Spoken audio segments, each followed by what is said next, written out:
The most annoying thing about the law of attraction by far is that people will tell you that it works for them.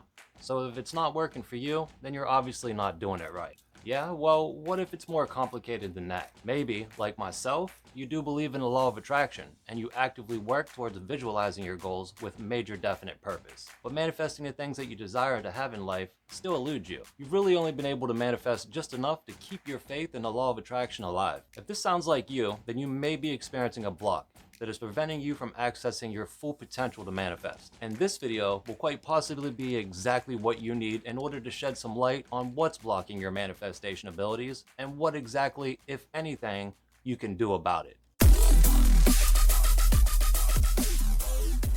With the explosive popularity of Rhonda Byrne's book and subsequent documentary The Secret, the possibilities of manifestation are, well, no secret. There's a ton of information on the law of attraction and manifestation, but oddly enough, there doesn't seem to be any middle ground. What I mean is that people either say that they absolutely believe in manifestation or that it's absolute BS. But I don't know of anyone that believes manifestation can work, but just not for them. It's been my experience in life that there are a few absolutes and much more gray areas, and I believe that manifestation is no different. In fact, I know this to be true because my own experience and circumstances have led me to these undeniable conclusions. That 1, the law of attraction does work. 2, that it's working in our lives whether we believe in it or not. And 3, just like anything else in life, we can improve our ability to manifest through conscious effort, intention, and practice. The key is in identifying the problem that is preventing you from realizing your manifestations. So today we're going to go over some major causes that might be blocking your manifestations. Just a heads up though, the last manifestation blocker that I cover in this video is not well known or researched. So if you suffer from it, then the best you can hope for is management, at least until the condition is better researched and understood. Inner conversation.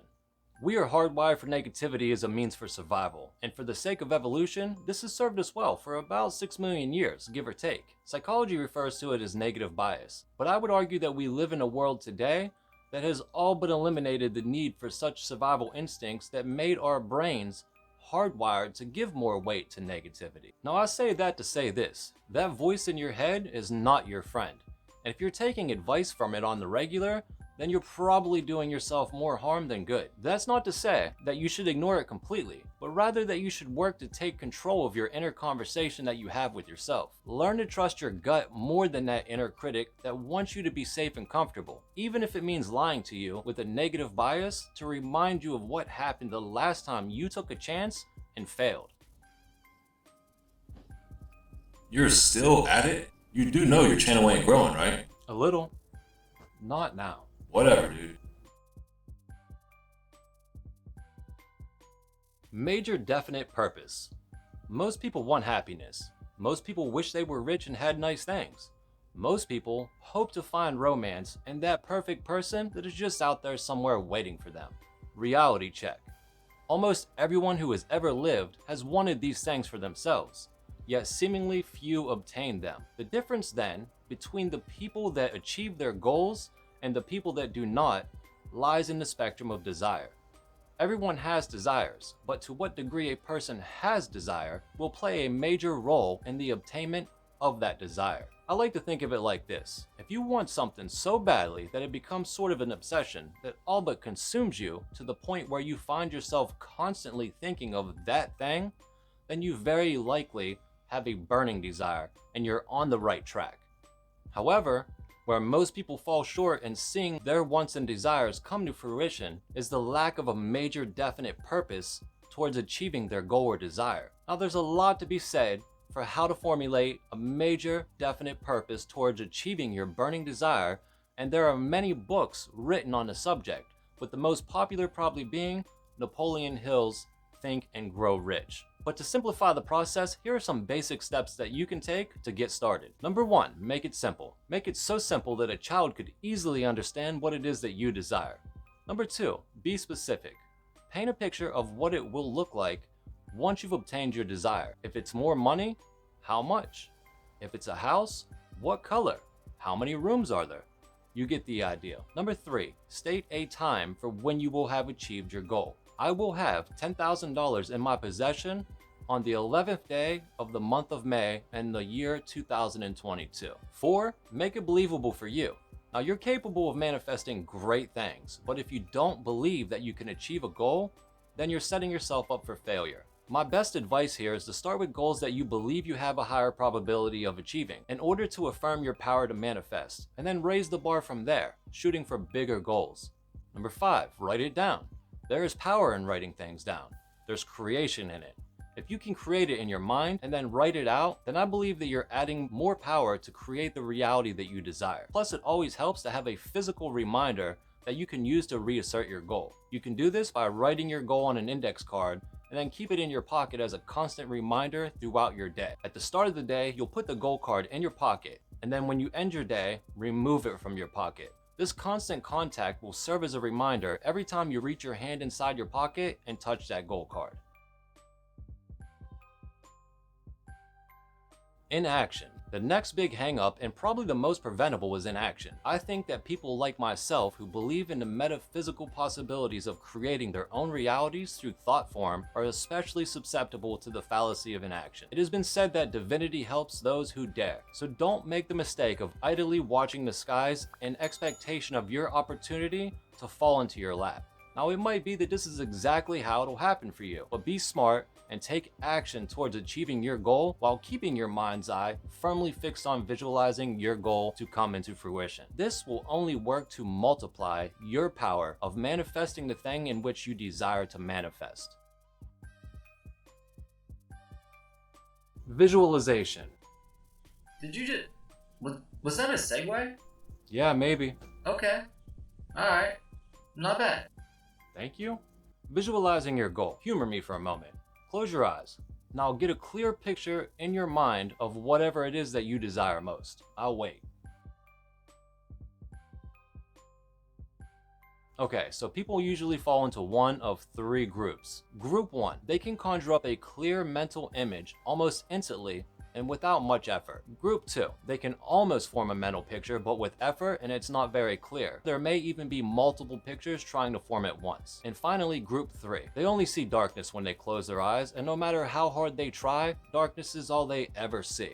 Now, if this last group sounds like you, then stick around to the end because I have some information that very well may surprise you, but more on that later. If you identified with group number 1, the group of people that can easily and instantly form a clear mental picture of their most desired goal, then let me congratulate you on your diligence. It's likely that you know exactly what it is you want to manifest, and you have focused intention matched with a clear visualization of what it will look like once you have manifested your goal, so that you did not have to put much effort into this exercise because you've already been doing this regularly. That leaves us with just group 2. It's time for some tough love. You might think you know what it is that you most desire, but do you really? I would argue that if you had a desire strong enough to be considered a burning desire, that you would likely know what to picture when you closed your eyes, and would have had little trouble forming that clear mental picture that group 1 was capable of. Now, here's the good news. You are fully capable of improving your ability to manifest with very little effort. You just got to apply yourself with a clear intention that I know that you're fully capable of. Following the steps laid out in this video is an excellent place to start.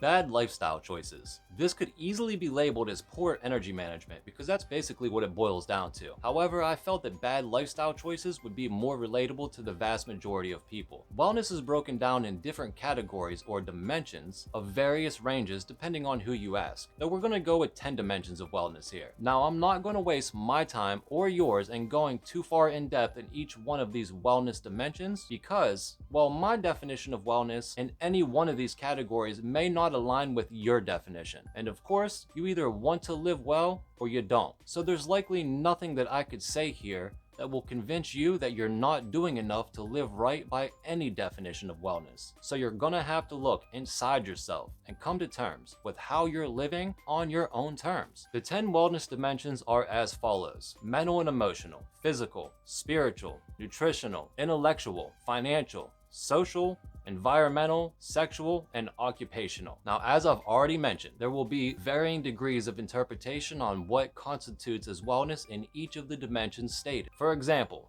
both spiritual and occupational wellness will largely depend on an individual basis on the values and preferences of that individual, but other wellness dimensions may be easier to apply to most people's lives. I have no intention on telling you how to live your life. Let's just say if you're having trouble with using manifestation to attract the things that you desire, then it could very well be any one or more of these dimensions of wellness that is responsible for blocking your abilities to manifest. You gotta proactively protect your energy from dissipation, so take care and guard your energy wisely, my friend. Substance abuse. This of course could easily fall in the previous category, but I kept it separate for a specific reason. Addiction is a very real and highly prevalent issue in our society. I have personally known someone who has been taken too early after losing a battle with addiction at an average of 1 person per year for the past 6 years. And it's very probable that you also have known someone to be taken by addiction. And while addiction is a bad lifestyle choice, for reasons I won't go into here, I believe it to be much more complex than that. That being said, substance abuse can and will rob you of your natural abilities to manifest. Intoxicants numb the mind and they fundamentally change who you are. So naturally, substance abuse will drastically reduce, if not completely eradicate, the energies you possess that are vital to the manifestation process.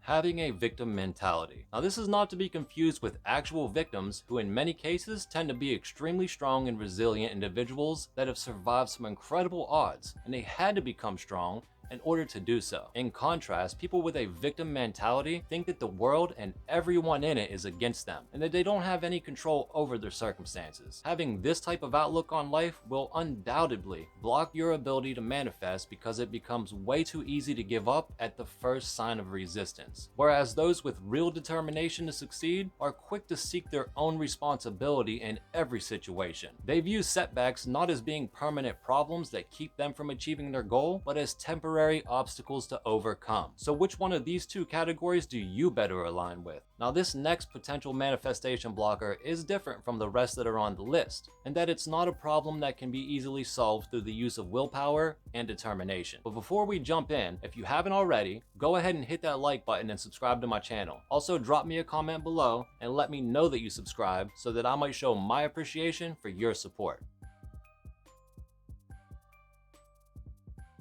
Aphantasia, a condition so little known that most spell checking programs don't even recognize it yet. So what is aphantasia? Aphantasia is a condition in which a person is just unable to conjure a mental picture. Though there is research being conducted on aphantasia, it is not a very well-known condition. In fact, most people living with it don't even know that they are. They think that it's normal and that other people are just exaggerating their ability to form clear mental pictures. I myself fall into the very small percentage of people that can't form mental pictures. Now, what research is available on the condition points towards the fact that there are varying degrees of the condition. Some people can form a fuzzy picture, whereas others only see darkness when they close their eyes and attempt to form mental pictures. So what does this mean for people suffering from this condition in relation to manifestation? It certainly does not mean that we will be unable to make the law of attraction work in our lives. It just means that we have to take a different approach. Visualization is not the only factor involved in the manifestation process.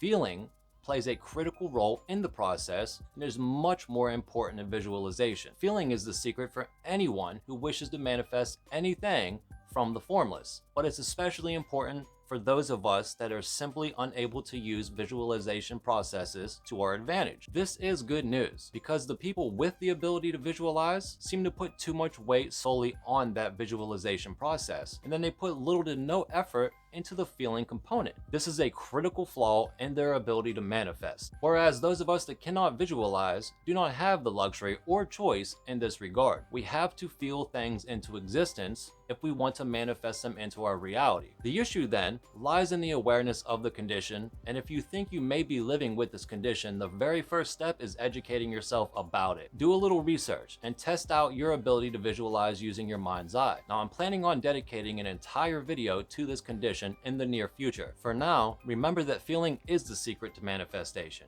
and regardless of your ability to visualize, you can tip the scales in your favor through the proper use of feeling and emotion. And if you want to start feeling better in your life, then check out this video for some fairly simple tips on how to be happier. As always, I sincerely hope that I was able to give you value in exchange for your time and viewership. And if you are living with aphantasia or think that you might be, drop me a comment. I'm very curious to know your thoughts.